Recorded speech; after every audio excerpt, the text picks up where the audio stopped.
Hey, we did it again. Yes, hello. Hey, we're back.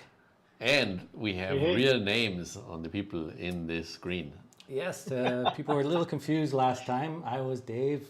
And Dave was some not existent. Yeah, Dave was saying was non-existent. Yeah. Welcome to this show. Yeah. As you can see, we obviously have a very nice product there.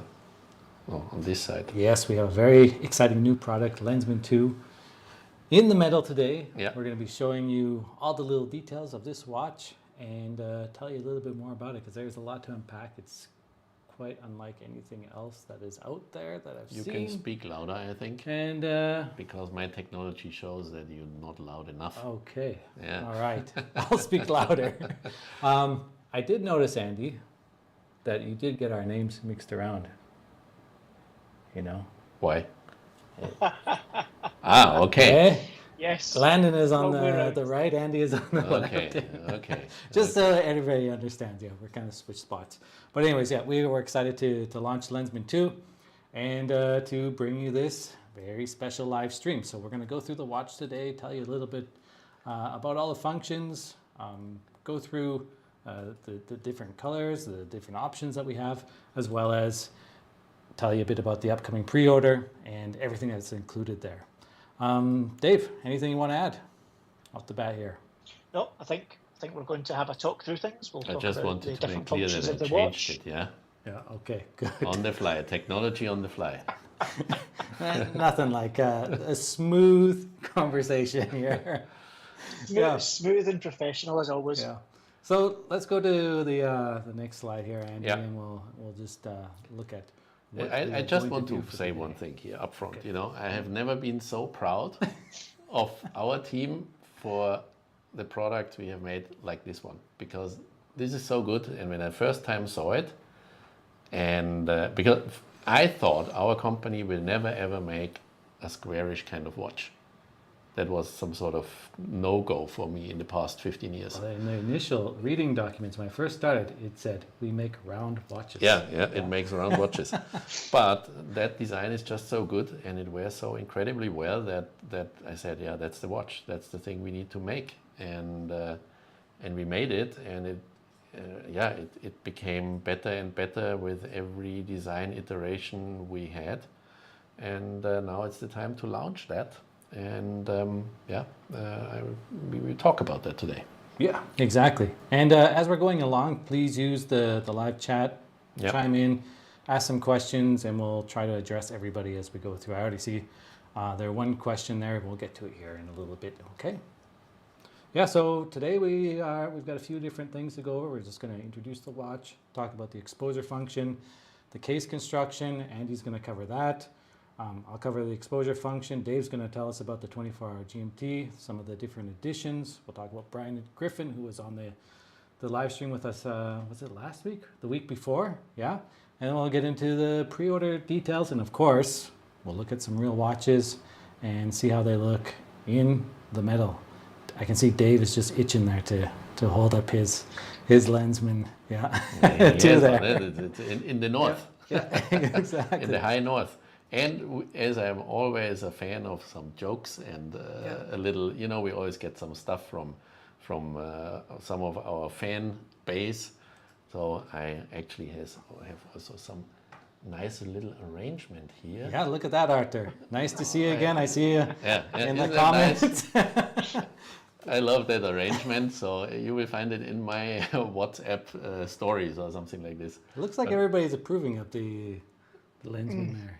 Yeah. Yeah. The main question is who? That's true. So back to we're getting more serious. Okay, I have to get serious. Let me switch that thing here back to us, and I think we are going into the screen, and we will be to the right bottom. Next slide. Yeah, it's your turn, huh?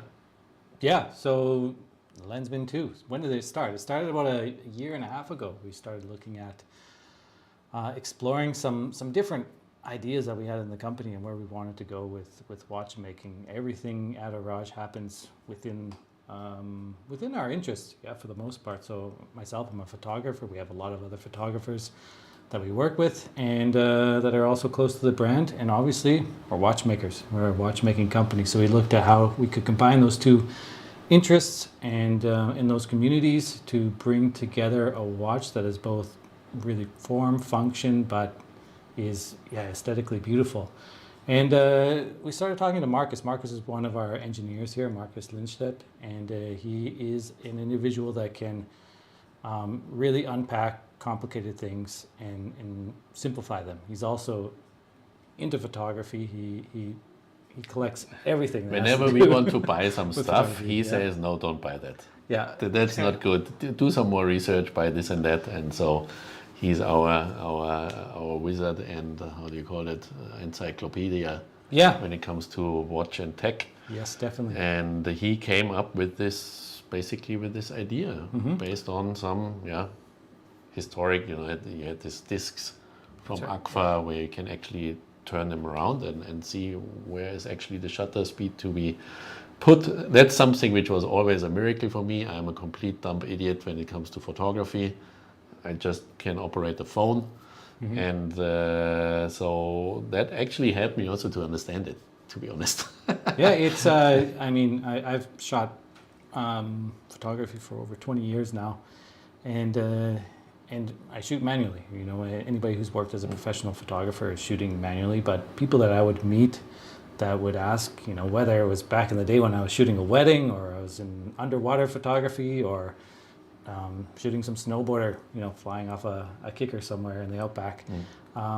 People were always fascinated how somebody has arrived at the exposure and could you show them how to make these settings? Because these settings, they all look extremely complicated. You have fractions, you have lighting conditions, you have decimal points, and how to make them all line up. And it could be simpler, but it was always really complicated. And with this watch, essentially, you don't have to be a photographer to figure out how to come to an exposure. It's really, really simple. And by the way, you don't have to be a photographer to like that watch. No, it goes beyond that. It's such a conversation piece when you have It's just incredibly nice. It wears so well, and it has this function which we found also just cool, because nobody made it. Yeah, I mean, does everything always have to be useful? No. But it is. It is useful. It is useful. and it's arguably more useful than many of the more commonly available bezel functions. Yeah, I think everybody is diving at least 300 meters down into some sea, and most of the people have pilot licenses in the world, I think. Yeah. They're professional race car drivers. And everybody is a professional race car driver, so we probably should skip the whole thing about do people need functions. No, we are in the watch industry. We love new stuff. We love good design, and that's something super exciting to get exciting about it, and that's why I think it is also open. This kind of function opens already a new discussion in our company. What else can you calculate like that? So who knows what's coming after that? Yeah. So I think in the next we're going to talk about further about the exposure calculator function, and I believe this is I'm not sure what screen we have here. So essentially we have these icons that are predominant on the actual dial itself. When a professional photographer looks at it, they look at it as a reference of white balance. White balance is what you need to do to make sure the setting is warm or dark, and how to adjust the sensitivity of the sensor. Or in manual photography, or I guess I should say analog photography, in the days they would put filters on the lens to adjust for the warmth of the scene. However, this isn't about white balance, but the white balance indicators give a very good indication of lighting conditions, how bright it is outside or how dark it is. So we have sunshine, we have cloud, we have sunset, we have indoor light, or incandescent light as referred to. And as you adjust the ISO, you just turn that bezel, you can basically line up the ISO that you're shooting with the lighting conditions. You only need to have ISO to start with. And every camera, whether it's a digital camera or a film camera, has an ISO setting. Typically, it's somewhere between. Smartphones. Even smartphones. Oh yeah, You for can sure. adjust that. You can adjust that manually on smartphones as well. So typically, in a daylight situation, somebody's going to shoot between 100 and 800 ISO. Yeah, just sort of as a rule of thumb. And as things get darker, you need to go with a higher ISO number. It just basically means the sensitivity of the film or the sensitivity of the digital sensor in a camera. And so you just turn that bezel and to the lighting condition that you're in, and it will produce a result of an f-stop and a shutter speed. Yeah, on the other side of the watch. So, in the next slide, we'll look Just at let that that a run more. again because I like it so It is much. super cool. yeah. That's where CGI is ruling the world. Yeah, definitely. Okay, so I need to move to the next slide Yeah. here. Good. So That's also a movie, huh? yeah, it's also a movie. Okay. Lots of movies today. You can see the watch spinning around here, and you will see how the bezel moves. And it's bidirectional, so it can move either way. But you would essentially keep the ISO between 12 o'clock and, if we go back there, I believe it is. Can you just back that video up, Andy? We'll just keep the ISO somewhere between 12 o'clock and the 4 o'clock setting on the watch, yeah, and then you would turn it back when you're in different lighting conditions. Cool. Yeah. Yeah, so that's essentially how it works. And then on the complete opposite side, you get your shutter speed. So that's where you see that 1/8000, and that's how quickly the shutter cuts. And then just above that is your aperture, how big the opening is of the camera lens, and how much light it's allowing in. So balancing all those things out, you can come away with a pretty averaged light setting. So that's the function of the Lensman 2. Besides, there's another function in there. Yes, there is another one, but we'll get to that here shortly. Okay. Yeah. So I will not interfere with you. So case construction. Yeah, yeah. And personally, I love this yellow one. Yeah. Because in the beginning we started with silver and black, and I said I need a color. Give me color. And effectively, people who were following us know that the Lensman 1 was, surprise, surprise, inspired by a lens from actually Leica. Well, it's famous lens. Leica made that size of aperture famous. Yeah. Yeah. So it's a 0.95 aperture. So it has to do with the f-stop. So it isn't particularly like that, but there are other manufacturers that have achieved that. So the first Lensman 1, was a lens type looking watch. It had a tourbillon, and it didn't have a specific function except the tourbillon showing the time. But then, of course, when you have a 1, you obviously make a 2. Yeah. And that's where the second camera inspired product from case design comes in, and that's needless to say a Hasselblad inspired look. Yeah, and again, Hasselblad is sort of in the media format side of things.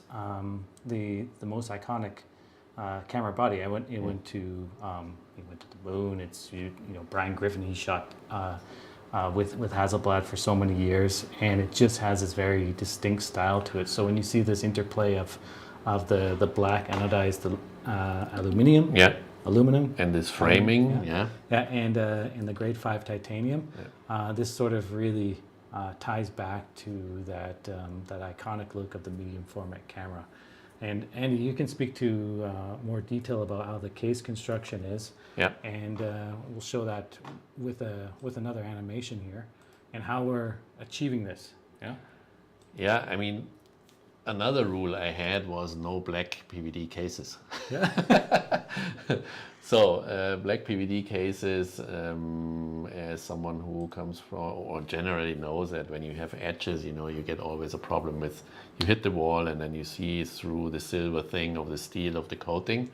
And that's something I was not a big friend of, but we all knew we wanted to have this look of this camera bodies where you have actually the silver framing, and in the middle usually there's some black, which is some kind of leather glued on thing. Yeah, so you can't do that on a watch, obviously. Yeah. And then since Dave and me are cycling guys, we said, we need something black which looks very nice and matte and is very durable. And what is that? Aluminum hard anodized. 15 years of my life I spent with this material and with this coating, and Dave, you probably even longer.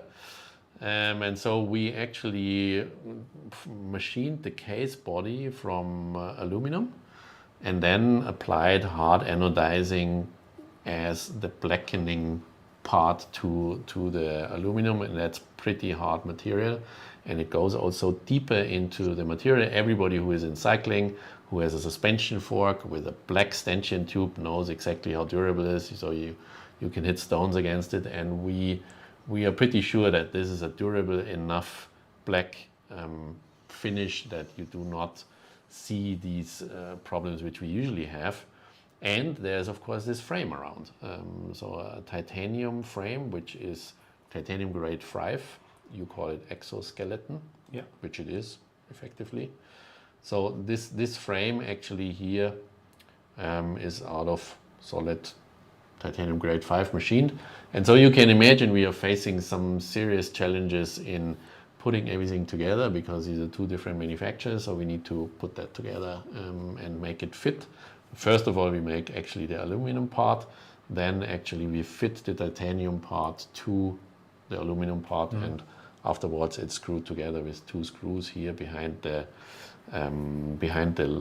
or in between the lugs, and so that the whole thing is perfectly encased and held in place.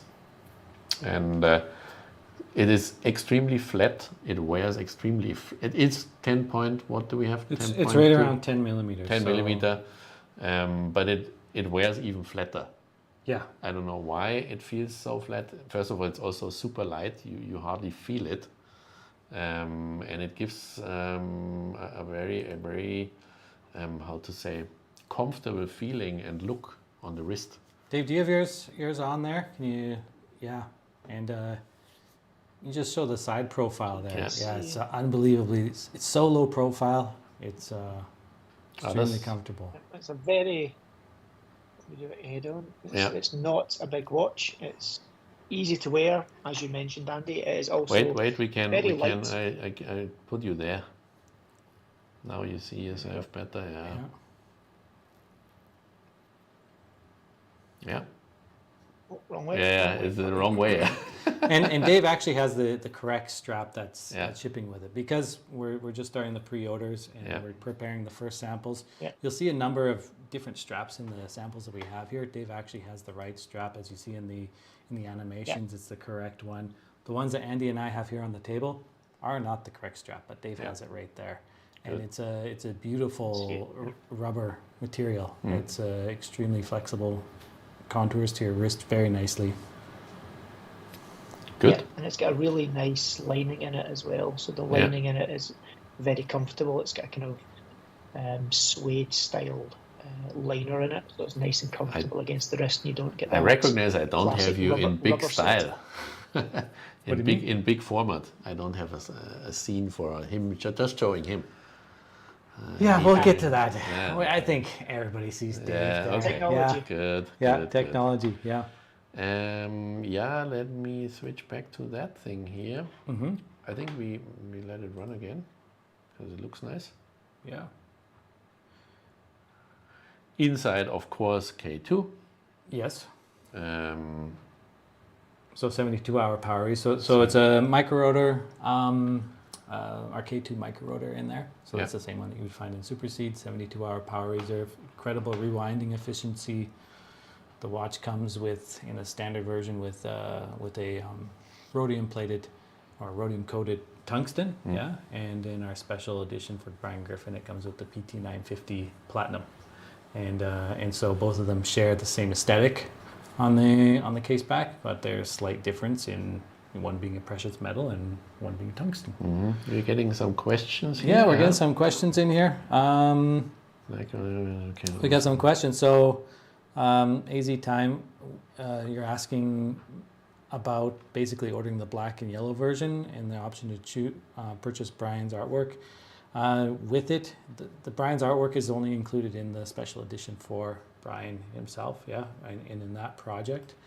Possibly in future times we can consider it, but if anybody is at any of our events coming up, we're doing a very special event with Brian in London on May 18th.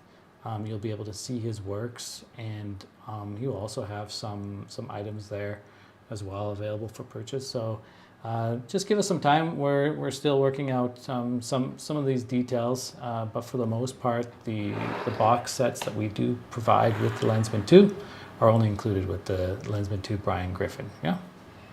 Okay, then Jean-François Vincent asks, what's the case thickness? So the case thickness is right around 10 millimeters. Yeah.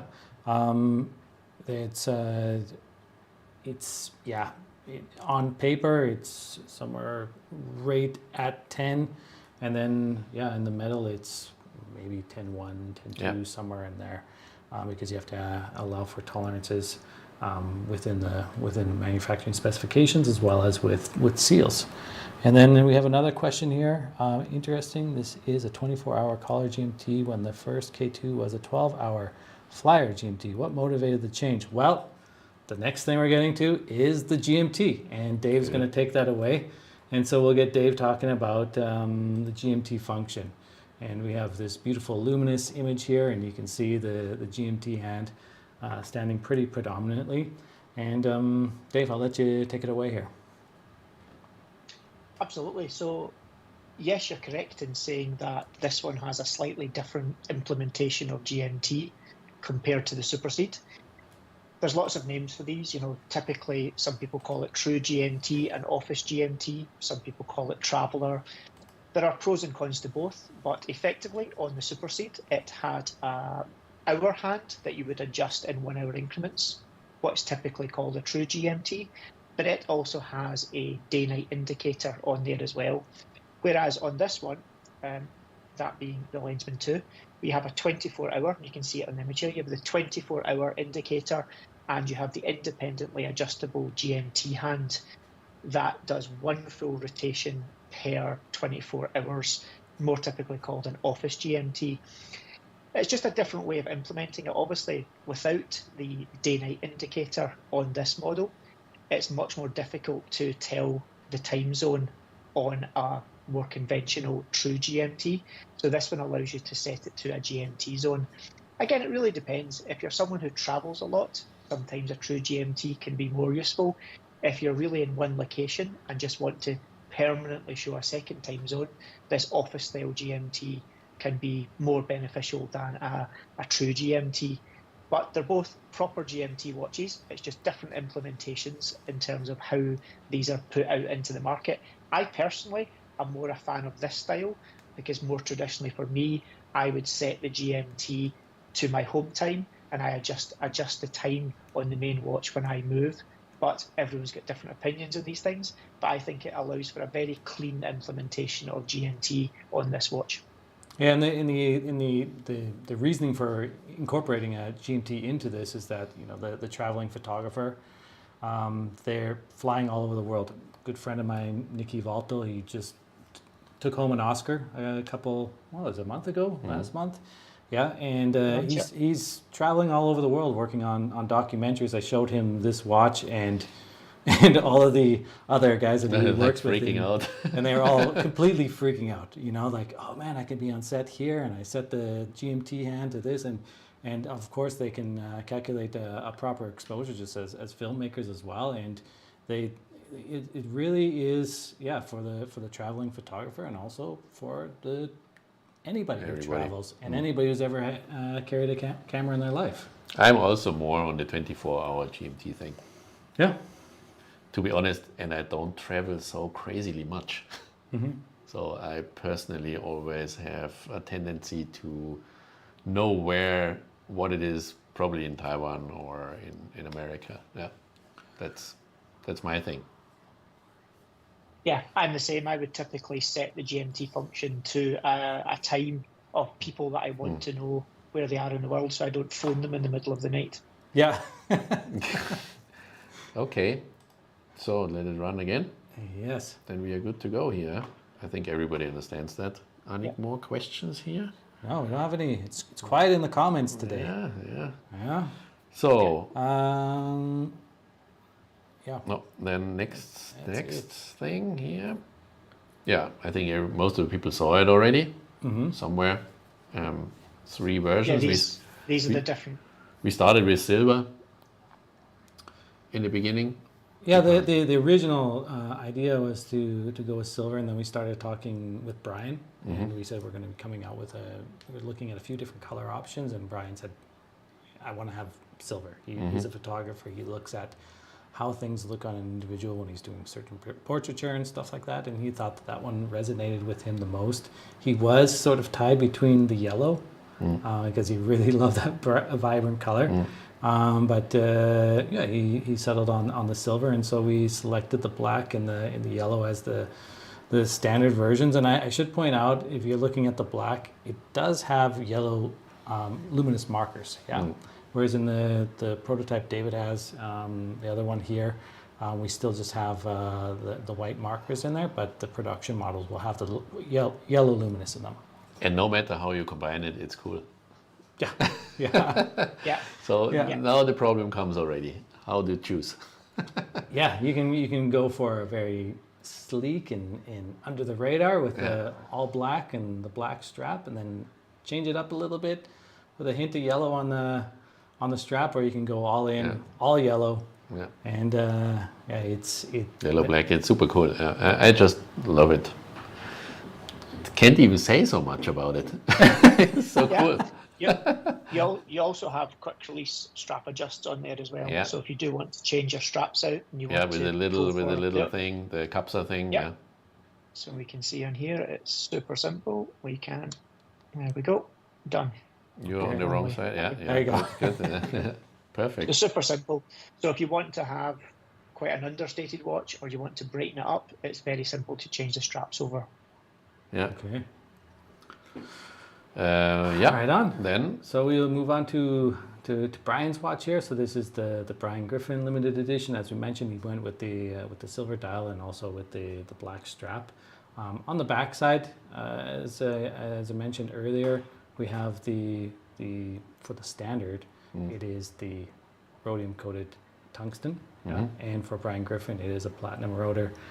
In the image that you're seeing here, it's not marked with PT950, but it will be marked with PT950 platinum, like we have done on the Super C platinum rotor options. Brian also has his own quote on the back of the watch that says, "Believe in your light." Believe in your light is a testament to basically his approach to photography and his will to just believe in what he was creating as an artist, and to get him through decades of working as a professional photographer.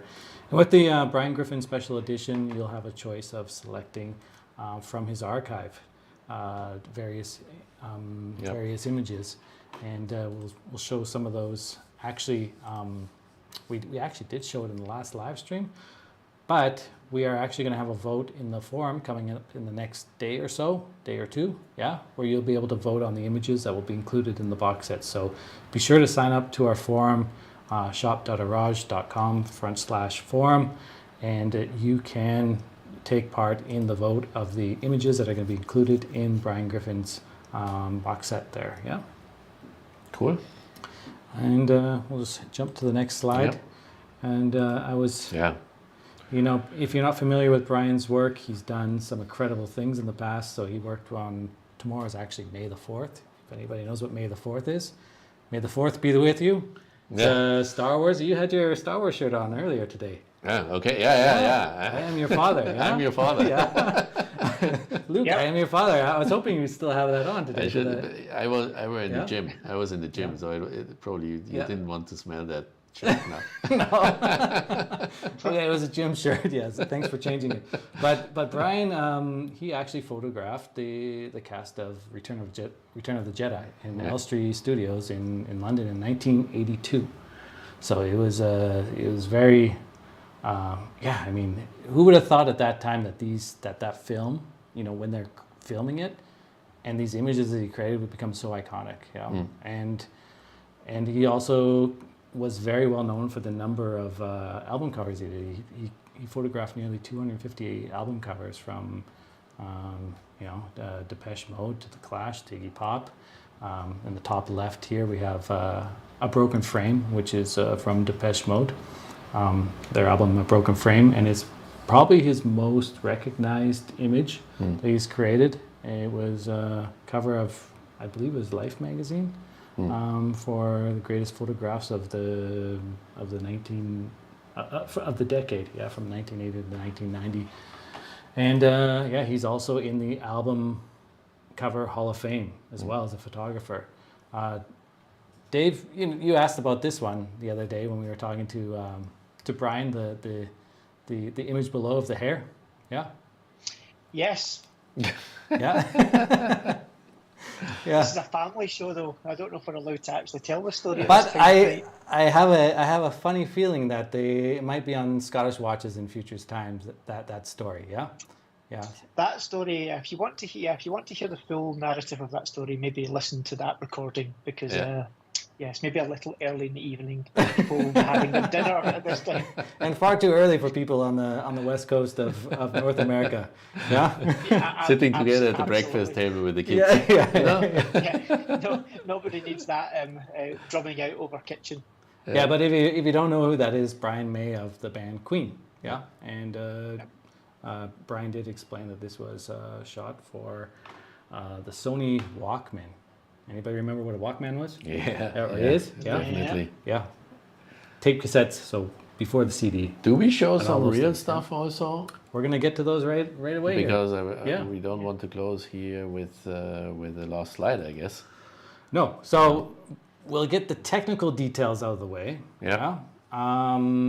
Let's talk just a little bit about pre-order now, and then we'll jump into looking at all the watches stuff, and looking at stuff in the metal. Okay, and, then we do that first. Because this is just, the logistical stuff. Housekeeping. Housekeeping, yeah. So next week, May the 9th, we're going to start with the VIP Bird pre-order. Yeah, so it starts at May 9th at 2 o'clock in the afternoon, Swiss time. And it'll go for 72 hours, essentially, which is till Friday, May 12th. And you'll be able to purchase any number of the Lensman watches that you are interested in. So there it is. Brian's watch is limited with 100 pieces, and the other watches, the black and the yellow, are open allocations. Yeah, and anybody who takes part in that timeline will be guaranteed a watch. Anybody who's purchased the Lensman 1 watch from us will receive a loyalty code in advance of 390 Swiss francs, should they like to purchase a Lensman 2. And anybody who's purchasing a box set, both Lensman 1.1 and Lensman 2, because we'll have Lensman 1.1 coming out as well, will also have an incentive at checkout of 390 Swiss francs. Then, after that, the next chance is the early bird, starting in June, on June 6th, and then we'll have stock orders as well from November onwards. Dave, is there anything else you wanted to add there? No, I think obviously if you are really keen, get in at the VIP bird, as you will get the most advantageous price at that point, and then it will just slowly jump up a little towards the early bird, and then obviously stock orders will be at the retail price come November. Yeah, so let's look at some watches, Andy. Okay, watches first. Watches first. Right now I need to organize myself here. You need to organize yourself. All right, Andy has his screens across here. Yeah, I mean, you will be in the background. You will be not visible, Dave, because we are switching to that stuff here. Internal cameras. Real products, no CGI, real stuff. I show you my arrangement again. Mm-hmm. Very nice arrangement. That is real. This is my finger here. Yeah. We have all three of them here. Yes, we have the yellow. Let me put that stuff here. We have the silver. So. And again, as I mentioned earlier, these are our sample straps. Dave has the correct strap on his wrist. We showed earlier, so it'll be this textured rubber that we have in the final strap production. Yeah. And I want to be honest, why do we launch a product when we have not yet shipped everything else? We didn't talk about that I want to talk about it, but some people probably might ask that question. We try to get better and earlier. So, and the more early we start with doing things and the more predictable things get, and the more easy it will be for all of us. So I think Dave, we agree on that. It is, we had a little bit of delays on things, but we are getting in the gear with our other stuff. And so it's important that we launch products in time, not to get under pressure later, so that people understand that also. I think it's important to really say that also. Yeah, and Lensman 2 is actually planned to be launched with Lensman 1 at the same time. So we held back from bringing that product out, or Lensman 2 out, and now we've worked out a lot of the details, as far as working with Brian. At that time when we were working with it, we didn't have the cooperation with Brian. I had known him for a number of years, but needed to get up to London to see him and chat about everything, and it turned out really well. And during that timeline, we were able to fine-tune many of the details of the watch, as well as whether it's playing with the luminous and playing with the proportions. There's been some very small details that have been ironed out in that timeline, and all in all, it's turned out to be a pretty good watch in the end. Yeah, and I think on that point that you made, Andy, as well, so that no one thinks that we're ignoring previous orders, there's obviously periods that we've discussed about the movements have to go away to Kosk, and when we send movements to Kosk, they're away for maybe 10, 15 days. Yep. Or when they're on test, they have to be on test for a given period. So we have to try to fit work like this into spaces where we can't actually do anything because either the movement's on test or it's at Kosk. So we don't for any time ignore the orders for the likes of the supersedes, because we're only doing this work when we can't work on the supersedes, as we say, due to them being at Kosk. Nobody is more happy than us when the watches are out the door. Absolutely. Absolutely. And we say it all the time when we email people or we talk to people is, yes, it can be frustrating waiting on a product, but it frustrates us just as much as it frustrates you. We really want these watches on your wrist, but we don't want to rush pushing them out the door, and we want to make sure that they're perfect when they go out the door. So I show a little bit more of that stuff here. Yeah, sure. Yeah, so is that cool in the background? Yes, it is. Something nice in the background there, Landon. What is that? What is that? Are we allowed to show that? Yes, we are. Is that a project you've been working on there, Landon? Oh yeah. I think I remember what that is. What does it say there? Can you go back to what it says on the other side? We have to. Hey, yeah. Okay. So there we are. Ooh, yeah.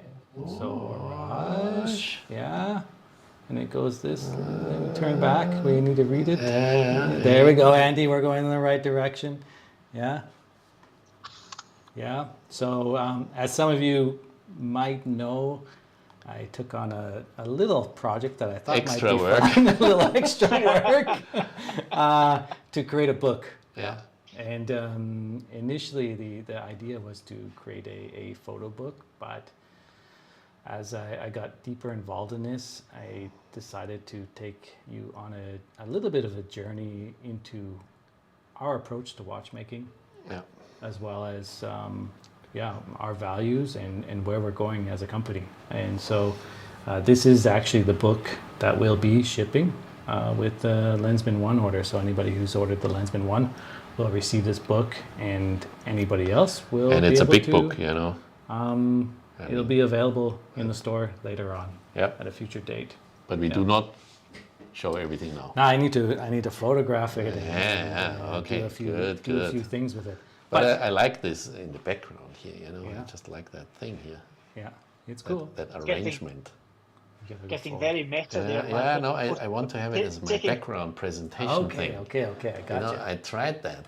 Uh-huh. Yeah. So Andy, because I assume some people also want to see it. Yes, case profile, the side of it. Also, it's a push-pull crown. Yeah. People probably ask about water resistance. Due to the bezel construction, the case construction, we have 50-meter water resistance, which is still enough for everyday usage. Yeah, we're not commercial divers. We're not going down to the down to the abyss diving, so it's more than enough. As you can see on that, that is actually the correct spec when it comes to rotor. Go back to the rotor again, Andy. Go back a little bit. It's so difficult because I need to think. Yeah, look at it shine there. But that's the platinum rotor. Yeah. That comes with the Brian Griffin model. There's a lot of reflection coming here. Yeah.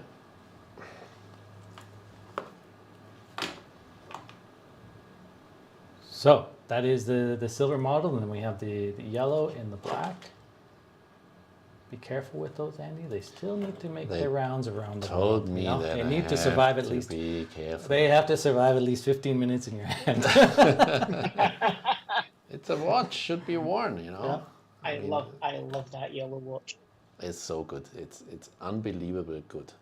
Yeah, and there's the black, and you're getting them all set up really nicely. Huh? I'm getting better at that.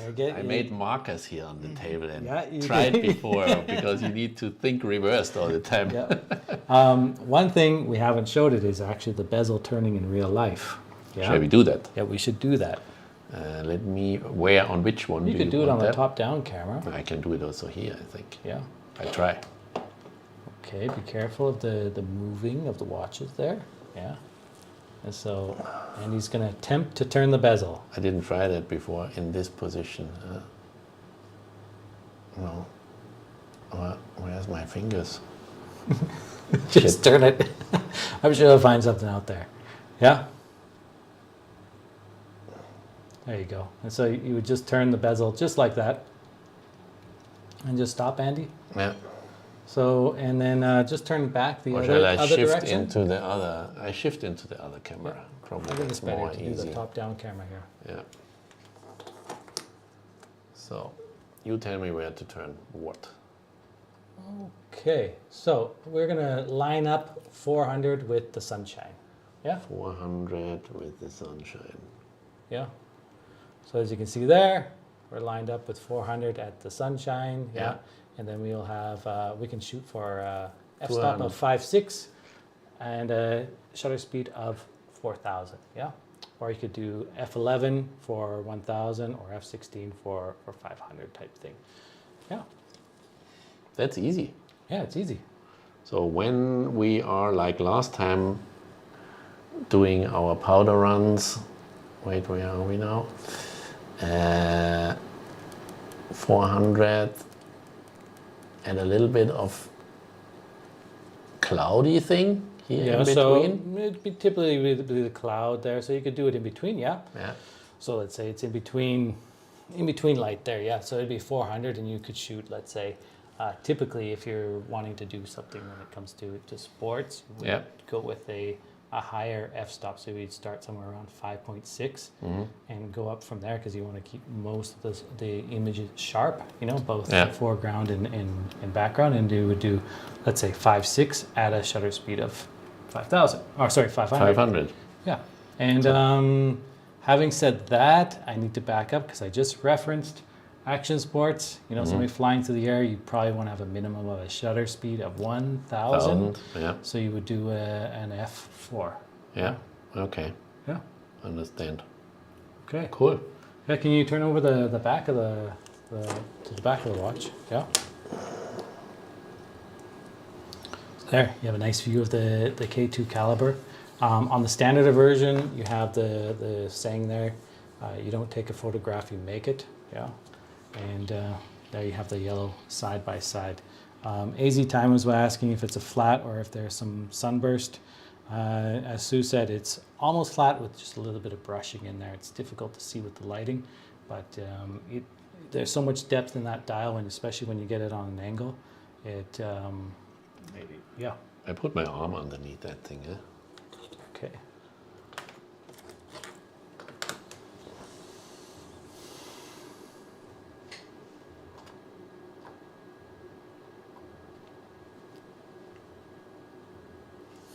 There we go. Yeah, so this is again, this is just prototype strap on there. It's not the strap that is coming with the watch, but you get an idea of how it looks. Andy, can you put on the black one? Black one. Wear it. Or, sorry, just show the black one there on the camera. That's Silvan's. Yeah. Okay. Black. Yeah, and Dave has a black one there as well. Yeah. So, yeah, anybody in the comments want to ask any questions? Do you want to see anything else? That's so good. With regards to the watch, just ask a question. What's your favorite color? I mean, we have, I think, AZ Time said he likes the yellow one. What do you think, guys, think of and gals think of the black and the silver?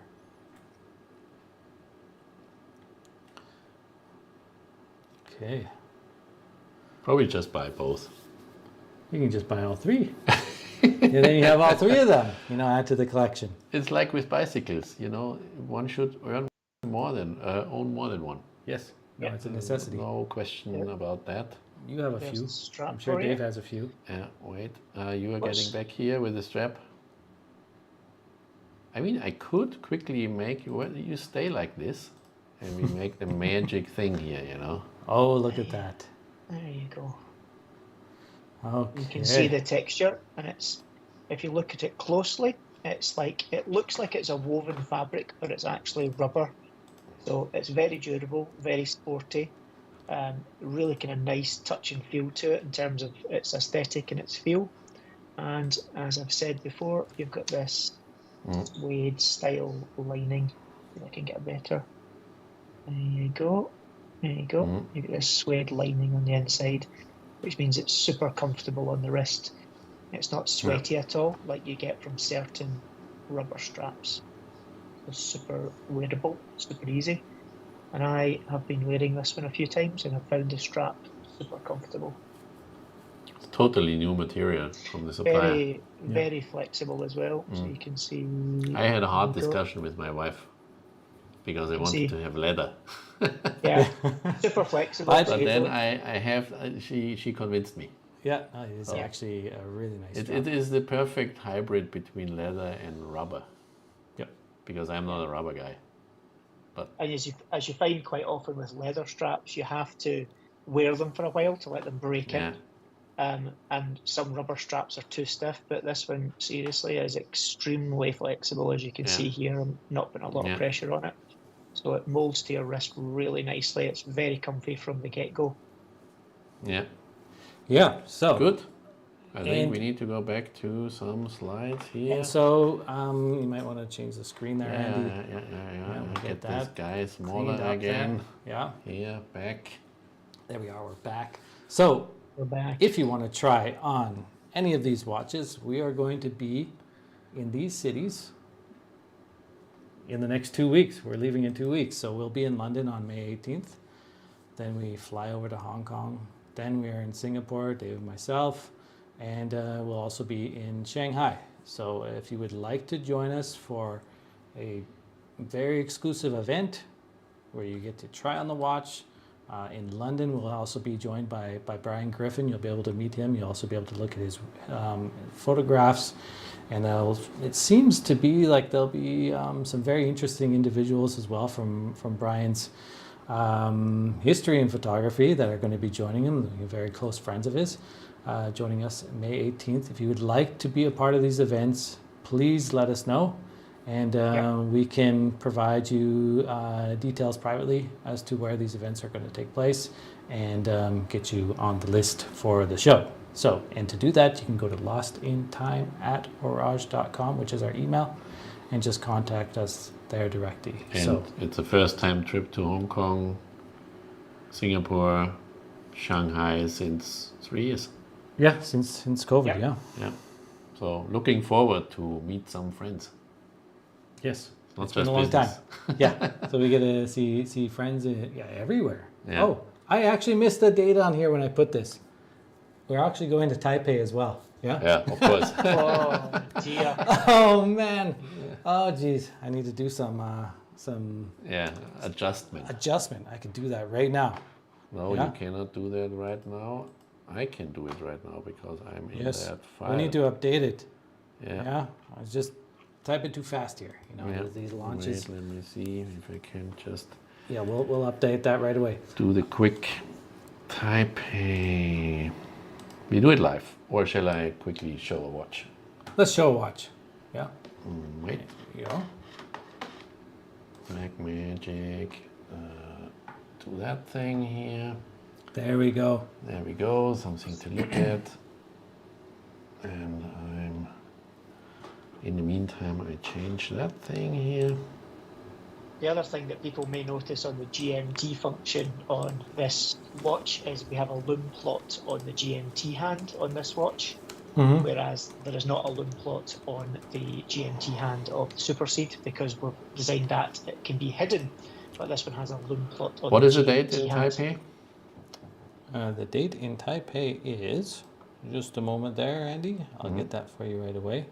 Should have it off the top of my head, but I don't. It is, Taipei is going to be the 25th of May. Good. So then that's Okay, so after we update Singapore. this document. Oh man, we got a lot of stops, huh? It's a We travel do. exercise. So, And Taipei, you have to take the H out there, Right. Andy. Yeah. is this Taipei? There we Taipei. go. No, it's they say it's like this.